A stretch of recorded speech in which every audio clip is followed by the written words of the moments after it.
Кажете ми го вашият став за референдума. Моят став да се влезе в Европа, ако всички ги повикуват, па и моите партии се отбомбрат да паде с от другата страна, да влезем в Европа.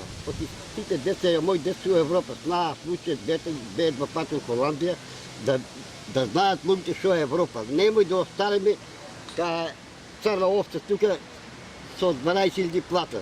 Сите да изпадат масово, да нема омрза, да нема да ги победиме вие другите неприятели.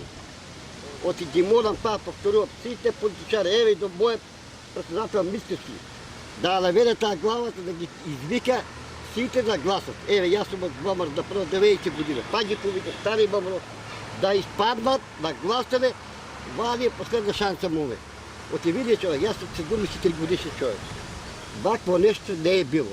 Нема здравство, нема такова. Ако ще влезем в Европска уния, ще имаме здравство, ще имаме наши пашапорти. Еве, моите деца мора да бъдат български пашпорти.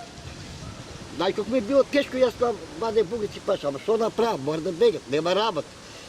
Дойде във власт, запаси едините деца. Исто и сега има. Ако ще бие Европска уния, ще ги сопра вие пашите, макар и от моята партия, макар и от СД, тия богомози ги сопрат и това ще биде уред. Хвала ви много.